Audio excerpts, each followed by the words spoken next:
Doctor Leela ಸಂಪಿಗೆ ಅಂತೇಳಿ ಅತ್ಯಂತ ವಿವಾದಾತ್ಮಕ ವ್ಯಕ್ತಿ ಇದ್ದಾರೆ ಅವರು. ಅವರನ್ನು ಯುಟಿ ಕಾಲದವರು ಯಾವ ರೀತಿ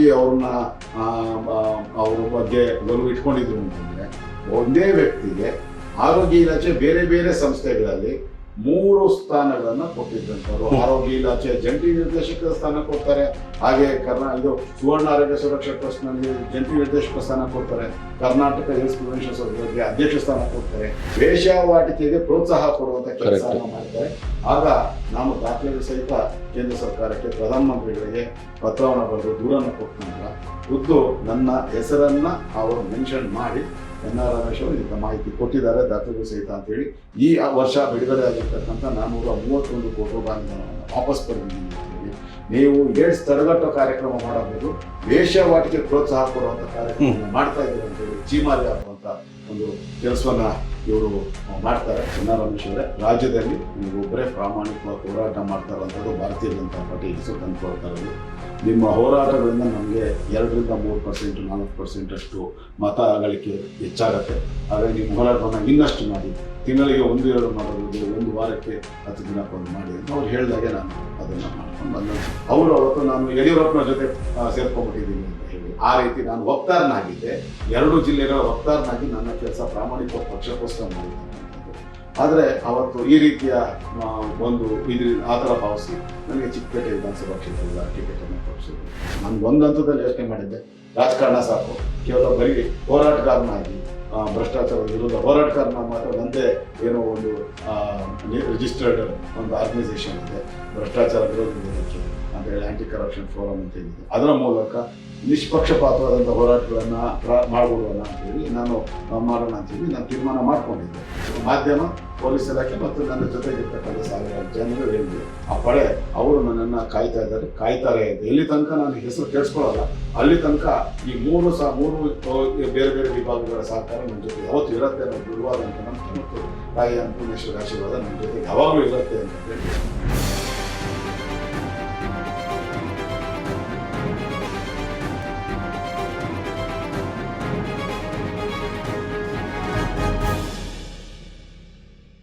ಹಾಗೆ IMA ಹಗರಣಕ್ಕೆ ಸಂಬಂಧಪಟ್ಟ ಹಾಗೆ ಮನ್ಸೂರ್ ಖಾನ್ ಅಂತ ಏನೋ ಒಬ್ಬ IMA ಹೆಸರಿನಲ್ಲಿ 1000 ಜನಕ್ಕೆ ಮೋಸ ಮಾಡಿದ್ದಾರೆ.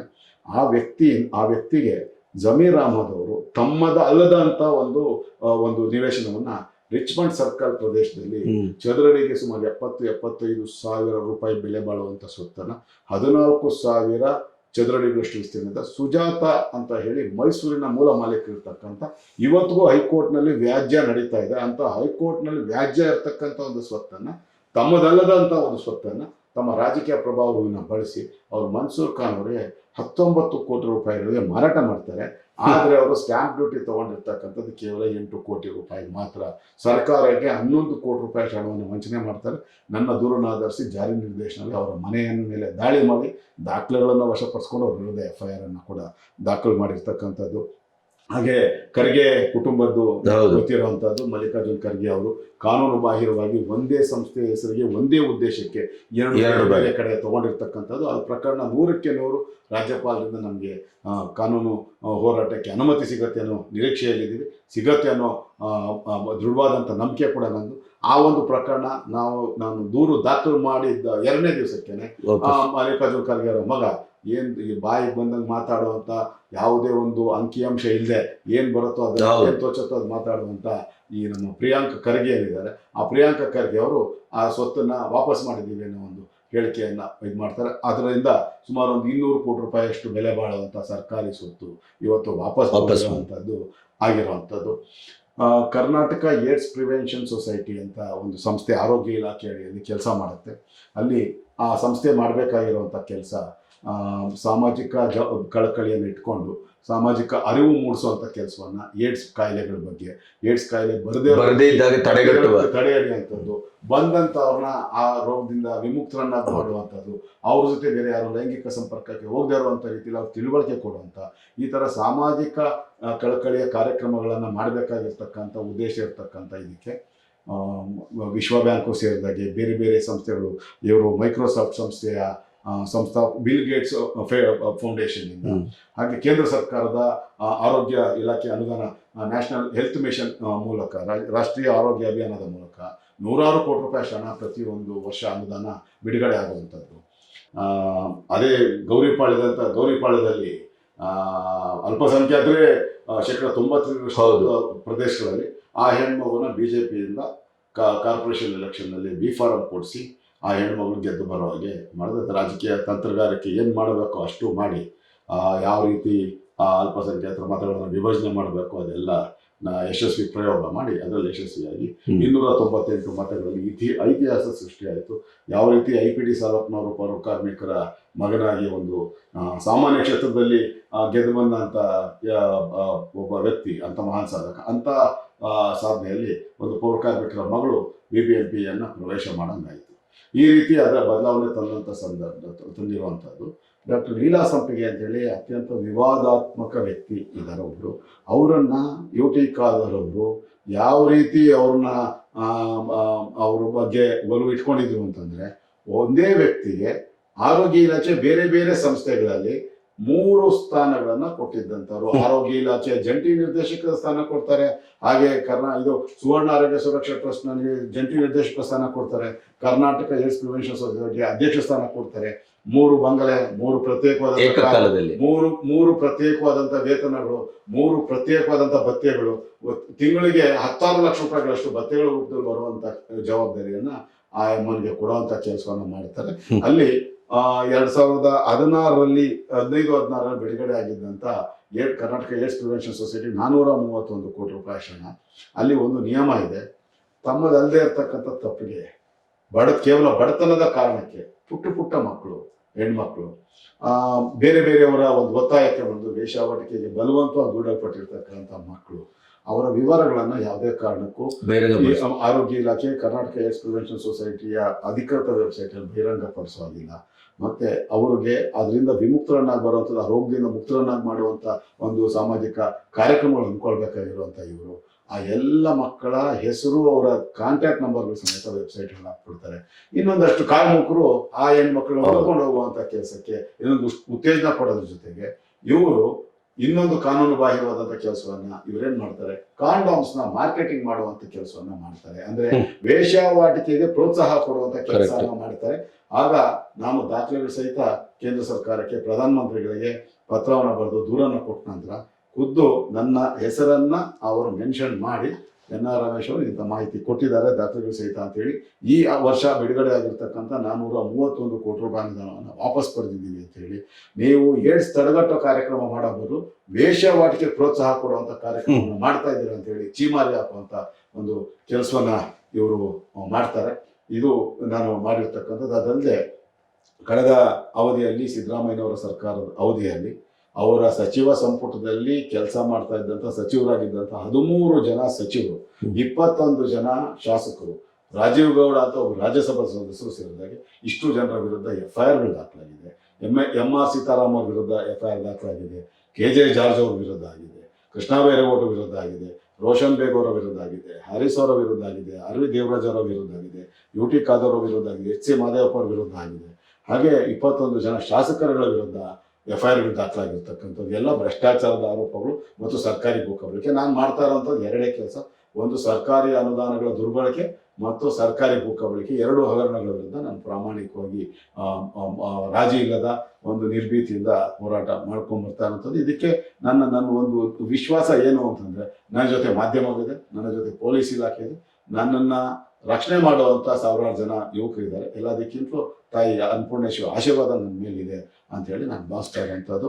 ಹಾಗಾಗಿ ನಾನು ಮತ್ತೊಮ್ಮೆ ನಿಮ್ಮ ವಾಹಿನಿಯ ಮೂಲಕ ಎಲ್ಲ ಕನ್ನಡಿಗರಿಗೆ, ಕರ್ನಾಟಕದ ನಾಗರಿಕರಿಗೆ ನನ್ನ ಈ ಹೋರಾಟದ ಹಾದಿಯಲ್ಲಿ ನಾನು ಗೆಲ್ಲಿಸಿರ್ತಕ್ಕಂಥ ಕೆಲವೊಂದು ಗೆಲುವುಗಳು ಮತ್ತೆ ಸಾಧನೆಗಳನ್ನ ತಿಳಿಸುವಂತ ಪ್ರಯತ್ನ ಮಾಡಿದ್ದೀನಿ. ಇದಕ್ಕೆ ಅವಕಾಶ ಮಾಡಿಕೊಟ್ಟಿದ್ದಕ್ಕೆ ಮತ್ತೊಮ್ಮೆ ಬಿ ಗಣಪತಿ ಅವರ ಈ ಒಂದು ವಾಹಿನಿಗೆ ಹೃತ್ಪೂರ್ವಕವಾದಂಥ ಧನ್ಯವಾದಗಳನ್ನ ಕೃತಜ್ಞತೆ ನಾನು ಹೇಳಕ್ಕೆ ಇದು ಇಷ್ಟೆಲ್ಲ ಮಾಡಿದ ನಂತರ ನಿಮ್ಮ ಪಕ್ಷದ ಬೆಂಗಾವಲು ನಿಮ್ಗೆ ಎಷ್ಟಿದೆ? 2 ಸರಿ ನಿಮ್ಗೆ ನೀವೇ ಆಗ್ಬೇಕು ಅಂತ ಜನ ಕೇಳಿದ್ದು, ಇದು ಬೇರೆ ನೀವು ಕೇಳಿದ್ದು, ನೀವು ಎಷ್ಟು ಮಟ್ಟಿಗೆ ಹೋರಾಟ ಮಾಡಿದ್ರೆ ನನಗೆ ಗೊತ್ತಿಲ್ಲ. ಆದ್ರೆ ನಿಮ್ಮಂಥವ್ರು ಹೋರಾಟ ಮಾಡಬಾರ್ದು. ನಿಮ್ಮಂಥವ್ರು ಜನರೇ ನಿಮ್ಮನ್ನು ಆಯ್ಕೆ ಮಾಡಬೇಕು ಅಂತ ಹೇಳಿ ನೀವು ಈಗಾಗಲೇ ಅದನ್ನು ಪ್ರಸ್ತಾವಿಕವಾಗಿ ಹೇಳಿದ್ರಿ. ಇಷ್ಟೆಲ್ಲ ಮಾಡಿಯೂ ಕೂಡ ನೀವು ಯಾಕೆ 2018ರಲ್ಲಿ ಚಿಕ್ಕಪೇಟೆ ವಿಧಾನಸಭಾ ಕ್ಷೇತ್ರದಿಂದ ಅಂದಿನ ರಾಜ್ಯಾಧ್ಯಕ್ಷರಾಗಿದ್ದಂಥ ಬಿ ಎಸ್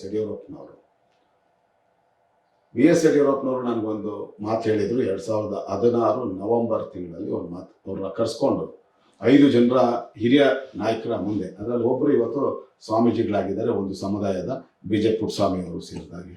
ಅವತ್ತು ಹೇಳ್ತಾರೆ, ಎನ್ ಆರ್ ರಮೇಶ್ ಅವರೇ, ರಾಜ್ಯದಲ್ಲಿ ನೀವೊಬ್ಬರೇ ಪ್ರಾಮಾಣಿಕವಾಗಿ ಹೋರಾಟ ಮಾಡ್ತಾ ಇರೋಂಥದ್ದು ಭಾರತೀಯ ಜನತಾ ಪಾರ್ಟಿ ಹೆಸರು ತಂದು ಕೊಡ್ತಾ ಇರೋದು. ನಿಮ್ಮ ಹೋರಾಟಗಳಿಂದ ನಮಗೆ 2-3%, 4% ಅಷ್ಟು ಮತ ಗಳಿಕೆ ಹೆಚ್ಚಾಗತ್ತೆ.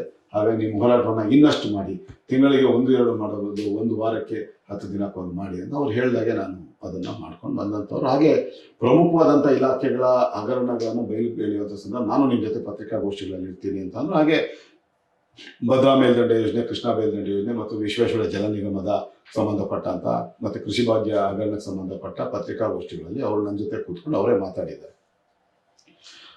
ಅವರು ರಾಜ್ಯಾಧ್ಯಕ್ಷರಾಗಿದ್ದರು ಆ ಸಂದರ್ಭದಲ್ಲಿ. ಅವರು ಖುದ್ದಾಗಿ, ಬೇಕಾದ್ರೆ ನೀವು ಈ ಮಾತನ್ನು ಅವ್ರನ್ನ ಕೇಳ್ಬೋದು, ಅವರು ಅವತ್ತು ರಾಜ್ಯಾಧ್ಯಕ್ಷ ಚಿಕ್ಕಪೇಟೆ ವಿಧಾನಸಭಾ ಕ್ಷೇತ್ರಕ್ಕೆ ನನ್ನ ಒಂದೇ ಹೆಸರನ್ನ ಕಳಿಸಿದ್ದಂಥದ್ದು. ಆದರೆ ಇನ್ನೊಬ್ಬರು ನಾಯಕರು ಅವರು ನಮ್ಮ ಜೊತೆಗೆ ಇಲ್ದಿರೋದ್ರಿಂದ ಅವ್ರ ಹೆಸರು ಹೇಳಬಾರ್ದು, ತಪ್ಪಾಗ್ತಿರೋದು, ಕಾನೂನು ರೀತಿಯಲ್ಲಿ ಕೂಡ ಸರಿಯಾದಂಥ ಮಾನವೀಯತೆ ದೃಷ್ಟಿಯಿಂದ ಕೂಡ ಸರಿಯಲ್ಲ. ಅವರು ಅವತ್ತು ನಾನು ಯಡಿಯೂರಪ್ಪನ ಜೊತೆ ಸೇರ್ಕೊಂಡ್ಬಿಟ್ಟಿದ್ದೀನಿ ಅಂತ ಹೇಳಿ, ಆ ರೀತಿ ನಾನು ವಕ್ತಾರನಾಗಿದ್ದೆ, 2 ಜಿಲ್ಲೆಗಳ ವಕ್ತಾರನಾಗಿ ನನ್ನ ಕೆಲಸ ಪ್ರಾಮಾಣಿಕ ಪಕ್ಷಕ್ಕೋಸ್ಕರ ಮಾಡಿರ್ತಕ್ಕಂಥದ್ದು. ಆದರೆ ಅವತ್ತು ಈ ರೀತಿಯ ಆ ಥರ ಭಾವಿಸಿ ನನಗೆ ಚಿಕ್ಕಪೇಟೆ ವಿಧಾನಸಭಾ ಕ್ಷೇತ್ರದ ಟಿಕೆಟನ್ನು ತಪ್ಪಿಸಿದ್ರು. ಆಗಲೂ ನಾನು ಪಕ್ಷದ ಬಗ್ಗೆ ಗೌರವ ಇತ್ತು, ನಾನು ಮುಂದುವರೆದೆ. ಅದಾದ ನಂತರ ನಾನು ಜಿಲ್ಲಾಧ್ಯಕ್ಷನಾಗಿ ಅದ್ಭುತವಾದಂಥ ಕೆಲಸವನ್ನು ಬೆಂಗಳೂರು ದಕ್ಷಿಣ ಜಿಲ್ಲೆಯ ಅಧ್ಯಕ್ಷನಾಗಿ, ನೀವು ನಂಬಲಿಕ್ಕಿಲ್ಲ, ಕೊರೋನಾ ಸಂದರ್ಭದಲ್ಲಿ ನಾನು, ನನ್ನ ಜೊತೆಗೆ ನಮ್ಮ ಜಿಲ್ಲಾ ತಂಡಗಳು, ಎಲ್ಲ ಮೋರ್ಚಾಗಳು ಮತ್ತು ಎಲ್ಲ ಪ್ರಕೋಷ್ಠಗಳ ತಂಡಗಳು ಅದ್ಭುತವಾದಂಥ ಕೆಲಸ ಮಾಡ್ತು. ನಮ್ಮದೇ ಆದಂಥ ಒಂದು ಕಂಟ್ರೋಲ್ ರೂಮನ್ನು ಪ್ರಾರಂಭ ಮಾಡಿದ್ವಿ. ಆ ಕಂಟ್ರೋಲ್ ರೂಮ್ನ ಮೂಲಕ ಸಾವಿನ ದೌಡೆಯಲ್ಲಿದ್ದಂಥ 1897 ಜನರನ್ನು ಆಸ್ಪತ್ರೆಗಳಿಗೆ ದಾಖಲು ಮಾಡುವಂಥ ಕೆಲಸ, ಅದರಲ್ಲಿ 57 ಜನರನ್ನು ಹೊರತುಪಡಿಸಿದರೆ ಉಳಿದೆಲ್ಲರೂ ಇವತ್ತು ಗುಣಮುಕ್ತರಾಗಿ ಇವತ್ತು ನೆಮ್ಮದಿ ಜೀವನ ನಡೆಸ್ತಾರೆ. 57 ಜನರು ಮಾತ್ರ ನಾವು ಕಳ್ಕೊಳ್ಳೋವಂಥ ಕೆಲಸ ಆಯಿತು. ನಮ್ಮ ನಡುವೆ ಕೆಲಸ ಮಾಡ್ತಾ ಇದ್ದಂಥ ನಮ್ಮ 51 ಜನ ಕಾರ್ಯಕರ್ತರು ನಾವು ಕಳ್ಕೊಳ್ಳೋವಂಥದ್ದಾಯಿತು.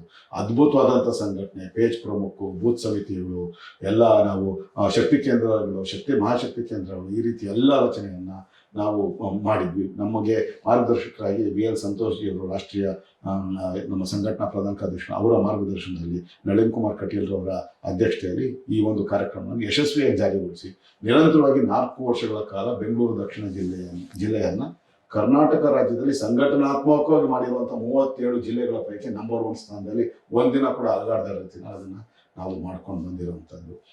ಅದಾದ ನಂತರ 2023 ಚುನಾವಣೆಗೆ ಸಂಬಂಧಪಟ್ಟ ಹಾಗೆ ಸರ್ವೆ ಕಾರ್ಯಗಳು ನಡೀತು, 5 ಸರ್ವೆಗಳು ನಡೀತು. ಹಾಗೆ ಒಂದು ಇಂಟೆಲಿಜೆನ್ಸ್ ಸರ್ವೆ ಕೂಡ ನಡೀತು. ಅದಾದ ನಂತರ ಆಂತರಿಕ ಚುನಾವಣೆ ಅಂತ ಹೇಳಿ ಸೀಕ್ರೆಟ್ ವೋಟಿಂಗು ಕೂಡ ಒಂದು ನಡೀತು. ಅಂದರೆ ವಾರ್ಡ್ ಮಟ್ಟದಲ್ಲಿ ಒಂದು ವಿಧಾನಸಭಾ ಕ್ಷೇತ್ರಕ್ಕೆ ವಾರ್ಡ್ ಅಧ್ಯಕ್ಷರು ಮತ್ತು ಪ್ರಧಾನ ಕಾರ್ಯದರ್ಶಿಗಳು, ಅವ್ರ ಮೇಲ್ಪಟ್ಟ ಪದಾಧಿಕಾರಿಗಳು 150ರಿಂದ 200 ಜನ ಆ ಮತದಾನ ಪ್ರಕ್ರಿಯೆಯಲ್ಲಿ ಸೀಕ್ರೆಟ್ ಪೋಲಿಂಗ್ ಭಾಗವಹಿಸುವಂಥ ಕೆಲಸ ಆಯಿತು.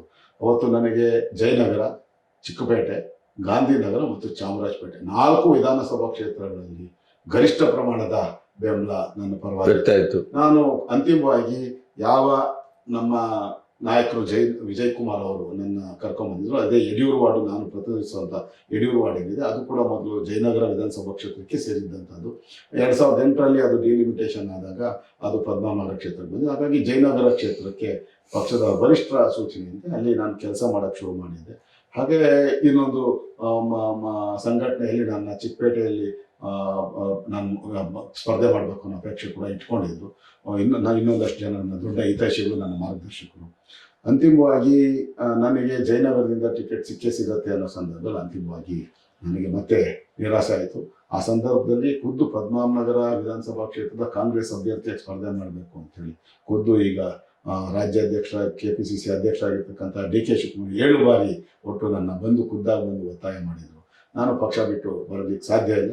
ಮತ್ತು ನಾನು ಇಷ್ಟು ವರ್ಷ 15.5 ವರ್ಷಗಳ ಕಾಲ ವಿಶೇಷವಾಗಿ ಕಾಂಗ್ರೆಸ್ ಪಕ್ಷದ ದುರಾಡಳಿತ ಮತ್ತು ಭ್ರಷ್ಟಾಚಾರಗಳ ವಿರುದ್ಧನೇ ಹೋರಾಟ ಬಂದು ತಿರ್ಗಾ ನನ್ನ ಸ್ವಾರ್ಥಕ್ಕೋಸ್ಕರ ನನ್ನ ಸಿದ್ಧಾಂತವನ್ನು ಬಲಿ ಕೊಟ್ಟು ನಾನು ಅಲ್ಲೋಗಿ ಶಾಸಕ ಸ್ಥಾನಕ್ಕೆ ಸ್ಪರ್ಧೆ ಮಾಡುವಂಥದ್ದು ಒಳ್ಳೆಯದಲ್ಲ, ಜನಗಳು ನಮ್ಮ ಬಗ್ಗೆ ನಂಬಿಕೆ ಕಳ್ಕೊಳ್ತಾರೆ ಅಂತ ಹೇಳಿ ನಾನು ಅದನ್ನು ತಿರಸ್ಕಾರ ಮಾಡಿ ಮತ್ತೆ ಆ ಪಕ್ಷದಲ್ಲೇ ಮುಂದುವರೆದಿದ್ದೀನಿ. ನಾನು ಒಂದು ಹಂತದಲ್ಲಿ ಯೋಚನೆ ಮಾಡಿದ್ದೆ, ರಾಜಕಾರಣ ಸಾಕು, ಕೇವಲ ಬರೀ ಹೋರಾಟಗಾರನಾಗಿ ಭ್ರಷ್ಟಾಚಾರದ ವಿರುದ್ಧ ಹೋರಾಟಗಾರನ ಮಾತ್ರ ನಂದೇ ಏನೋ ಒಂದು ರಿಜಿಸ್ಟರ್ಡ್ ಒಂದು ಆರ್ಗನೈಸೇಷನ್ ಇದೆ, ಭ್ರಷ್ಟಾಚಾರ ವಿರೋಧಿ ವೇದಿಕೆ ಅಂತ ಹೇಳಿ, ಆಂಟಿ ಕರಪ್ಷನ್ ಫೋರಮ್ ಅಂತ ಏನಿದೆ, ಅದರ ಮೂಲಕ ನಿಷ್ಪಕ್ಷಪಾತವಾದಂಥ ಹೋರಾಟಗಳನ್ನು ಮಾಡ್ಬಿಡೋಣ ಅಂಥೇಳಿ ಮಾಡೋಣ ಅಂಥೇಳಿ ನಾನು ತೀರ್ಮಾನ ಮಾಡ್ಕೊಂಡಿದ್ದೆ.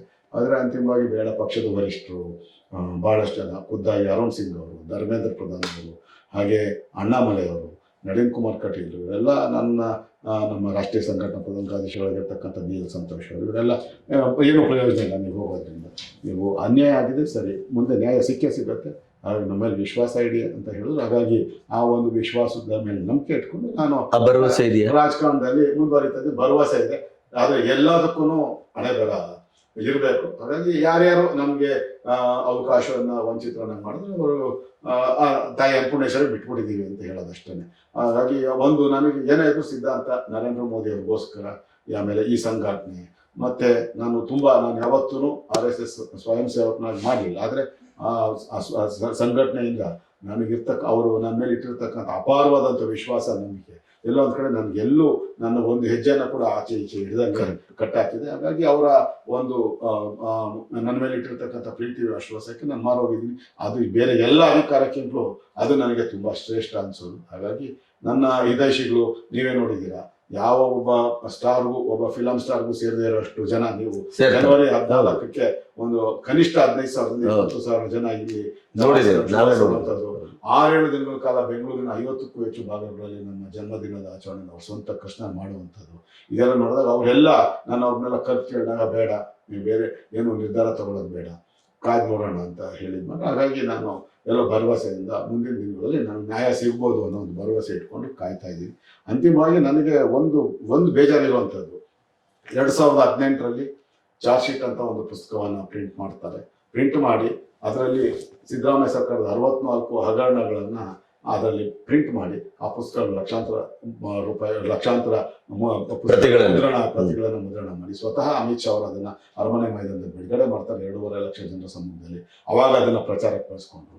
ಈಗ 2023ರಲ್ಲಿ ಕಾಂಗ್ರೆಸ್ ಪಕ್ಷದ ಹಗರಣಗಳು ಅಂತೇಳಿ ಸ್ಕ್ಯಾಮ್ಸ್ ಆಫ್ ಕಾಂಗ್ರೆಸ್ ಗವರ್ಮೆಂಟ್ ಅಂತ ಹೇಳಿ 122 ಹಗರಣಗಳ ಒಂದು ಪುಸ್ತಕವನ್ನ ಮುದ್ರಣ ಮಾಡಿ ಲಕ್ಷಾಂತರ ಪ್ರತಿಗಳನ್ನ ಇದು ಮಾಡೋದು. ನನಗೆ ಅದೊಂದಿದೆ, ಪಕ್ಷದ ಪ್ರಚಾರಕ್ಕೆ ನನ್ನ ಹೋರಾಟಗಳು ಬಳಕೆ ಆಗ್ತಾ ಇದೆಯಲ್ಲ ಅಂತ ಹೇಳಿ. ಯಾಕಂದ್ರೆ ಪ್ರತಿಯೊಬ್ಬರಿಗೂ ಗೊತ್ತು, ಆ ಪುಸ್ತಕ ಅನ್ನೋದಾಗ ಈ 122 ಹಗರಣಗಳ ಪೈಕಿ ಬೇರೆ ಒಂದೇ ಒಂದು ಹಗರಣವನ್ನು ಬೇರೆ ಯಾರು ಬಯಲಿಗೆ ಹೇಳಿಲ್ಲ, ಸಂಪೂರ್ಣವಾಗಿ ಎನ್ ಆರ್ ರಮೇಶ್ ಅವರು ಬಯಲಿಗೆ ಹೇಳಿರೋದು ಅಂತ ಹೇಳಿ ಗೊತ್ತಾಗುತ್ತೆ.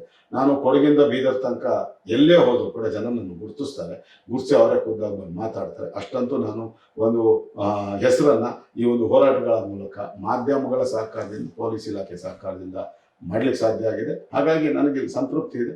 ಹಾಗಾಗಿ ನಾನು ಆರಾಮಾಗಿ ಒಬ್ಬ ಸಾಮಾನ್ಯ ಕಾರ್ಯಕರ್ತನಾಗಿ ನನ್ನ ಅವಧಿ 4 ವರ್ಷಗಳ ಅಧ್ಯಕ್ಷ ಸ್ಥಾನ ಮುಗಿದು 3 ವರ್ಷಗಳಿದ್ದು 1 ವರ್ಷ ಎಕ್ಸ್ಟೆಂಡ್ ಆಗಿತ್ತು. ಈಗ ನಾನು ಬೇರೆ ಯಾವುದೇ ಜವಾಬ್ದಾರಿ ವಹಿಸದೆ ಸಾಮಾನ್ಯ ಕಾರ್ಯಕರ್ತನಾಗಿ ಕೆಲಸ ಮಾಡ್ತಾ ಇದ್ದೀನಿ. ಮುಂದಿನ ದಿನಗಳಲ್ಲಿ 100ಕ್ಕೆ 100 ನನಗೆ 2 ಸಾರಿ ಆಗಿರೋ ಅನ್ಯಾಯ ಸರಿ ಹೋಗುತ್ತೆ ಅನ್ನೋ ದೃಢವಾದಂಥ ವಿಶ್ವಾಸದೊಂದಿಗೆ ನಾನು ಕೆಲಸ ಮಾಡ್ತಾ ಇದ್ದೀನಿ. ಕುಟುಂಬದ ಸಹಕಾರ ಆಗಿದೆ.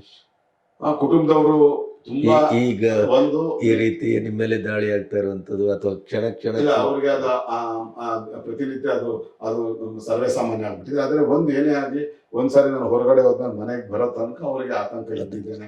ದೇವ್ರ ಮನೆಗೆ ಬರೋದು ಮಾಡ್ತಾ ಇರ್ತಾರೆ. ಆದ್ರೆ ನನಗೆ ನಂಬಿಕೆ, ಯಾಕೆಂದ್ರೆ ಇಲ್ಲಿ ತನಕ ನಮ್ಮಲ್ಲಿ ಪ್ರಾಮಾಣಿಕತೆ ಇದೆ, ಎಲ್ಲಿ ತನಕ ನನ್ನ ಜೊತೆ ಜನರು ನನ್ನ ಜೊತೆಗಿದ್ದಾರೆ, ಮಾಧ್ಯಮಗಳು ನನ್ನ ಜೊತೆ, ಪೊಲೀಸ್ ಇಲಾಖೆ ಜೊತೆಗೆ, ಅಲ್ಲಿ ತನಕ ನನಗೇನು ಆಗಲ್ಲ ಅನ್ನೋದು ಒಂದಿದೆ. ಯಾರು ಸಹಾಯ ಮಾಡಲಿ, ಯಾರು ನನಗೆ ನನ್ನ ಏನಂತಾರೆ ನನ್ನ ವೆಲ್ ವಿಷರ್ಗಳಾಗಿ ಯಾರು ಇಲ್ಲದೆ ಹೋಗ್ಲಿ ಅಂತಂದ್ರೆ, ಯಾವ ನಾಯಕರು ನನಗೆ ಬೆಂಬಲ ಕೊಟ್ಟರು ಸರಿ, ಬೆಂಬಲ ಕೊಡದೇ ಇದ್ರು ಸರಿ, ನಾನು ಇಷ್ಟು ಪ್ರಮಾಣದಲ್ಲಿ ನನಗೆ ಬೆಂಬಲ ಇರೋದ್ರಿಂದ ನಾನು ಅದರಿಂದ ಬೇರೆಯವರಿಂದ ನಿರೀಕ್ಷೆನೂ ಮಾಡಲ್ಲ. ಅವರಿಂದ ನನಗೆ ಬೆಂಬಲ ಸಿಗತ್ತೆ ಅನ್ನೋ ನಿರೀಕ್ಷೆ ಕೂಡ ನಾನು ಇಟ್ಕೊಳ್ಳೋವಂಥ ಮೂರ್ಖನೂ ಅಲ್ಲ. ಅದೇ ನಾನು ಹೇಳಿದಾಗೆ ಮಾಧ್ಯಮ, ಪೊಲೀಸ್ ಇಲಾಖೆ ಮತ್ತು ನನ್ನ ಜೊತೆಗಿರ್ತಕ್ಕಂಥ ಸಾವಿರಾರು ಜನರು ಏನಿದೆ ಆ ಪಡೆ, ಅವರು ನನ್ನನ್ನು ಕಾಯ್ತಾರೆ ಅಂತ. ಎಲ್ಲಿ ತನಕ ನಾನು ಹೆಸರು ಕೇಳಿಸ್ಕೊಳ್ಳಲ್ಲ, ಅಲ್ಲಿ ತನಕ ಈ ಮೂರು ಬೇರೆ ಬೇರೆ ವಿಭಾಗಗಳ ಸಹಕಾರ ನನ್ನ ಜೊತೆ ಯಾವತ್ತೂ ಇರುತ್ತೆ ಅನ್ನೋ ದೃಢವಾದಂಥ ನಂಬಿಕೆ ಮತ್ತು ತಾಯಿ ಅನ್ನಪೂರ್ಣೇಶ್ವರಿ ಆಶೀರ್ವಾದ ನನ್ನ ಜೊತೆಗೆ ಯಾವಾಗಲೂ ಇರುತ್ತೆ ಅಂತ ಹೇಳಿ ನನಗಿರೋದ್ರಿಂದ ನಾನು ಸಾಮಾನ್ಯ ಕಾರ್ಯಕರ್ತ, ಭಾರತೀಯ ಜನತಾ ಪಕ್ಷದ ಕಾರ್ಯಕರ್ತ ಕೆಲಸ ಮಾಡ್ತಾ ಇದ್ದೀನಿ. ಈ ಕ್ಷಣಕ್ಕೂ ಮುಂದೆ ನನ್ನ ಜೀವನದ ಕೊನೆ ಉಸಿರಿರೋ ತನಕ ಕೂಡ ಈ ಭ್ರಷ್ಟಾಚಾರದ ವಿರುದ್ಧ, ಸರ್ಕಾರಿ ಭೂ ಕಬಳಿಕೆ ವಿರುದ್ಧ ನನ್ನ ಹೋರಾಟಗಳನ್ನು ಮುಂದುವರಿಸ್ತಾ ಇರ್ತೀನಿ. ಮತ್ತೊಮ್ಮೆ ನನ್ನ ಈ ಒಂದು ಬಯಲಿಗೆದಿರ್ತಕ್ಕಂಥ ಹಗರಣಗಳಲ್ಲಿ ತಾರ್ಕಿಕ ಅಂತ್ಯಕ್ಕೆ ಹೋಗಿರ್ತಕ್ಕಂಥದ್ದು, ಪ್ರಗತಿ ಸಾಧಿಸಿರ್ತಕ್ಕಂಥದ್ರ ಬಗ್ಗೆ ನೀವು ಕೂಡ ಮಾಹಿತಿ ಕೊಡಲಿಕ್ಕೆ ಮುಂದಾಗಿರೋದಕ್ಕೆ ಮತ್ತೊಮ್ಮೆ ನಿಮಗೆ ನಾನು ಧನ್ಯವಾದಗಳು. ಧನ್ಯವಾದಗಳು. ನಿಮ್ಮ ಎಲ್ಲ ಭರವಸೆಗಳು ಈಡೇರಲಿ. Thank you.